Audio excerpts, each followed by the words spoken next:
The following program is brought to you by Johnny's Radiator and More. Family owned and operated for over 45 years. We are more than a radiator shop. Come see what the more is all about. Brakes, alignments, suspension, shocks, struts, tires, lift kits, radiator, AC repair, oil change, water pumps, fuel pumps, and more.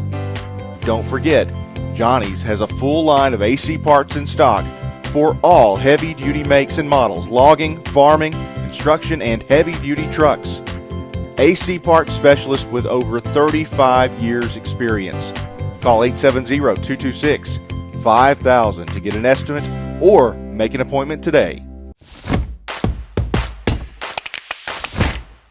Coach, good to be back with you. Coming off a high-scoring, unfortunately, loss against Hamburg last Friday, first conference loss of the season. Just give me your initial thoughts on that ball game, wild one. Yeah, obviously, we were very disappointed in the outcome. Hamburg's a really good football team. They got a really good back. Like I told our kids Sunday night, when we put it behind us, we're moving forward. We didn't watch it.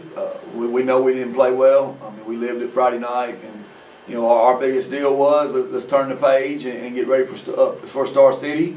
We got a lot of football left. If we want a lot of football to be played, we got 4 games left in the regular season, and then whatever we do in the playoffs. But yeah, we didn't play very well. That's it. 3 tough games in a row.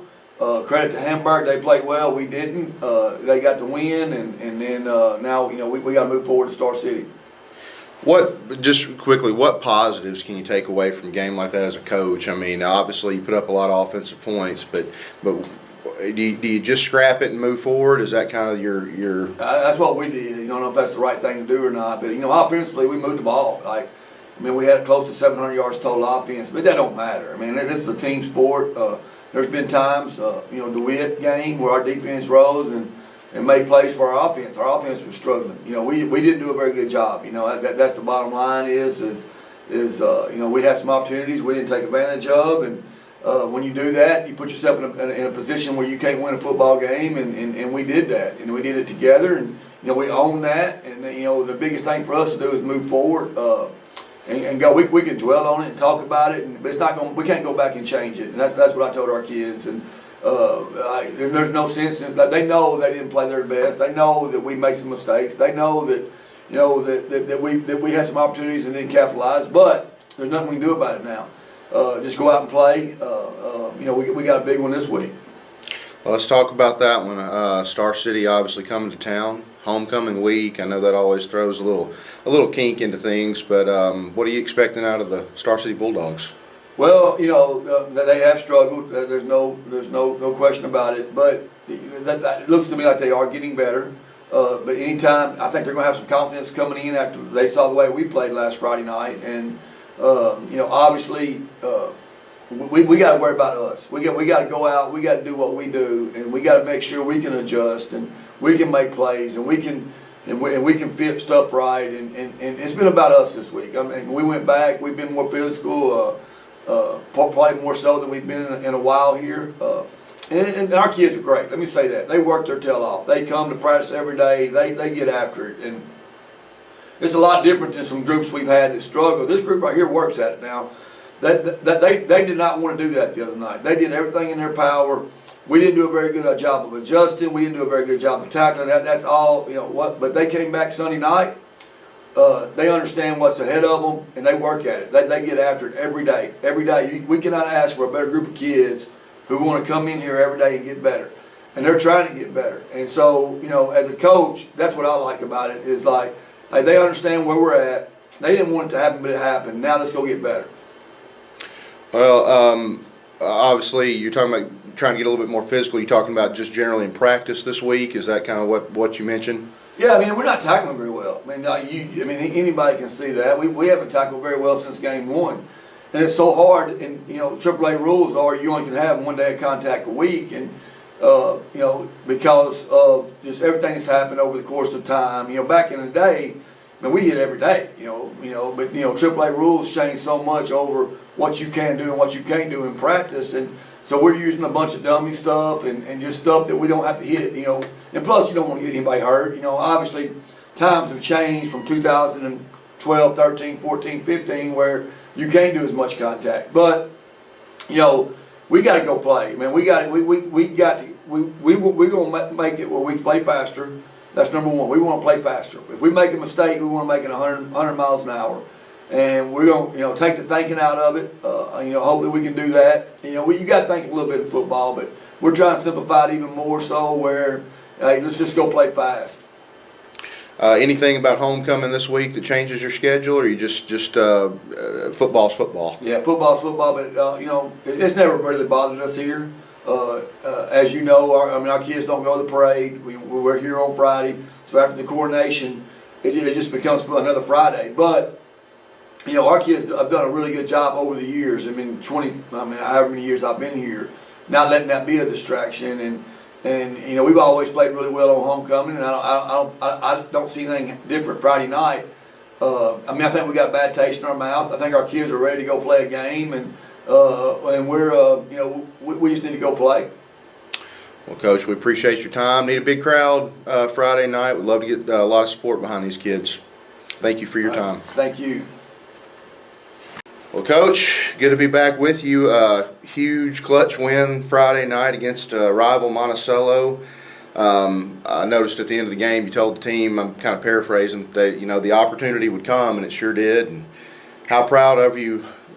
How proud of the effort that your team put forward are you? Oh, you know, no doubt. Our kids played extremely hard. You know, we talk about it all the time. Don't let go of the rope, and you know, just stay in it. Play each play at a time. And you know, we were down 16-6, and you know, early in the first half, we came back. Really missed a field goal there at the end of the game with like, I don't know how many minutes left, and you know, I just kept telling the kids like, hey, hold on, we're gonna have an opportunity. I told them at halftime, it's gonna come down to the last play. You know, somebody's gonna have to make a play to make the play of the game, and Blaze made it. You know, Blaze went up and got one, and was able to do that. And you know, it's a credit to all of our kids for not giving up, because it's so easy to do in today's times. Is to you know, something happens bad, you know, something goes against you, and then you know, you kind of drop your head a little bit. But our kids kept fighting and found a way to get the ball back and give us an opportunity to go score. Can you just take us through kind of that final drive sequence? Obviously a big 4th and long conversion. How did all that unfold? Well, you know, we get the ball. I probably should have put some guys back on punt return. Really wasn't convinced totally they'd punt right there. You know, I know, you know, it's easy to say that now. You know, 4th and 3. We haven't, you know, we really, you know, they haven't really stopped us. We kind of stopped ourselves a couple of times. You know, do you give us the ball back right there? Do you not? That was the question I was saying. I felt like if we did get the ball right there, we would go score. So I didn't want to do something. I didn't want to give them something cheap right there for a first down. The punter hit a really good one, probably the best one he's hit, because if you go back and look on film, and even in that game, he didn't hit them great. You know, he would punt, and we wasn't getting a return anyway. So, you know, at that time I wasn't too concerned about him pinning us deep, and then he ended up pinning us out of 20. And then we get a 5-yard motion penalty, illegal procedure penalty. Kind of missed Blaze. We missed Blaze like 2 plays before we hit Joe on 3rd down. But we ran a little cross action, a little switch action pass, and you know, Jackson gave Joe a chance. Joe made a great catch and really got us in rhythm again. We were kind of out of rhythm right there. Kind of panicked a little bit, honestly, and you can't do that. You can't. That's why I tell our kids all the time. Just stay in the moment. You know, we played so many games here, you know, so many big games that you just got to play. And one of them that stands out to me that we talk about is 2013 Valley View right out here.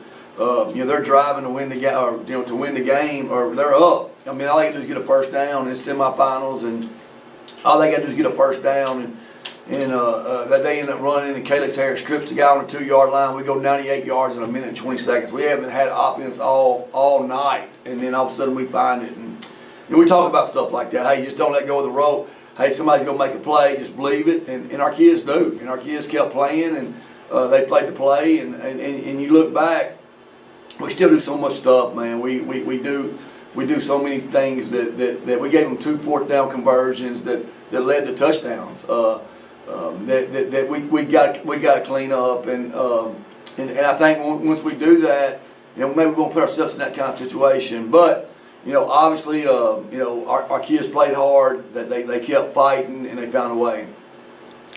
Monticello was big. I think in the last drive, at least, they were playing with maybe 3 safeties. Just your offensive line's performance, Jackson, Blaze running the route, it all kind of came together. But what did you see on that final play? Well, on the final play, we had what we call X photo, and that's a read route by. If you go back to last year, we killed them with read routes. Where we would go, 12 yards to our inside guys and set down. And Tremont had like 12 catches for, a bunch of yards. And so this year our big play was we're going to do something off that. We knew they would work on that, so we threw post routes behind the set down. So we had Joel in the set down, which they came out and they was playing man under. They was trying to double cover Joe. That's how they started the game out, was double covering Joe. Well, we knew going in that if we ran read route that safety was going to hesitate and we could get Blaze behind him. Well, they switched safeties on us. They put number 6 in the game, which he's not been out there. So that really made me want to go, because it's hard. It's hard to go out there and play, and when you haven't played much. And so really wasn't a great call at the time. It was just giving a chance for a guy to go make a play, and that's what we did with Blaze. We knew that that whenever they switched that safety in there, we wanted to go at him, just because it's hard for any good player to go out there. I remember Traylon trying to do it against Little Rock Christian. Even though he's a great athlete, putting him back there at safety is totally different. Talk about your defense. Obviously kept you in the ball game a few times, just making some stops when they had to make them. Yeah, no doubt. And we didn't break. Like I said earlier, we got a couple penalties on 4th down. We got one on 4th down I thought was real touchy on a pass interference on our sideline on 4th and 12. That gave them a touchdown. And then the pass interference in the end zone, which that was pass interference. And then on 4th and 8, on 4th and 9, we talked all week about, hey man, know where 5 is, know where 5 is, know where 5 is, and all of a sudden 5's running wide open down the middle of the field. That was discouraging. We know that's their go-to guy in that situation. I guess we didn't do a very good job related to our kids because, he came wide open, but we wanted to know where he was, and we should have had bodies on him. He might have still made a great catch, but he wouldn't have been wide open. But, our kids, it just, they were so big up front. They double teamed us. They our kids just kept fighting and kept fighting and kept fighting. And, we give up one big play, the screen play in the first half. We didn't fit it right. We had a couple guys there that didn't make a tackle. And, I thought we did play better on defense. I thought our tackling was a little bit better. I thought, that our fits were a little bit better. But I still think, we got a ways to go. We're not close to where we can be. Our kids know that. We just got to keep working. We got a lot of inexperience out there, and it shows at times. But the thing about it, and I said this from week 1, they're going to play hard, they're going to fight, and they're going to be fun to watch. And I think that's true. Well, the fight continues this week on the road at Hamburg. What are you expecting out of the Lions? They're really good. They mercy ruled Monticello. They beat Monticello 55-20.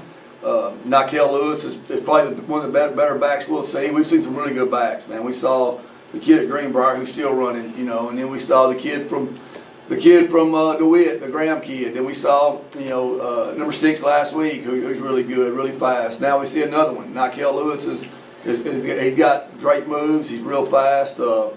They got a great quarterback. He's been starting since he's a 9th grader. Him and Jackson both started as freshmen. They're both juniors right now, and he's very electric. He's very fast. Then they got 2 wideouts that can go get it. So they're going to be probably more balanced than we've seen the last few weeks as far as what they can do offensively. They got a home run hitter in their running back, and then obviously their quarterback can run, and then they got 2 wideouts that can go get it. And so we got to be better. I'm just being real. We got to be better than we were last week. We got to fit better, we got to tackle better, and we got to do all them things. And then offensively, we got to get more consistent. We can't drive like we did the first drive and have offensive linemen step wrong and we give up a negative play. And then all of a sudden, it's 2nd and 14. And we're not very good at overcoming them types of plays this year.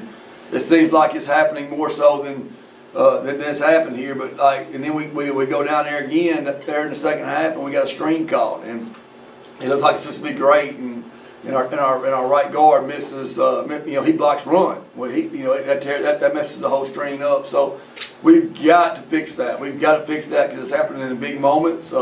It's costing us points, and we can't afford to do that Friday night if we want to stay in the ball game. But I expect our kids to go out and play hard. I think they're going to practice hard. They're going to do everything they can to get ready, and we just got to go play. Well, Coach, I know supporters will be there cheering you on. We wish you the best Friday. Yes, and we had a great crowd Friday night. I mean, that was fun. Hopefully we can do the same thing this Friday night at Hamburg and pack their stadium. Thank you, Coach. We appreciate your time. All righty.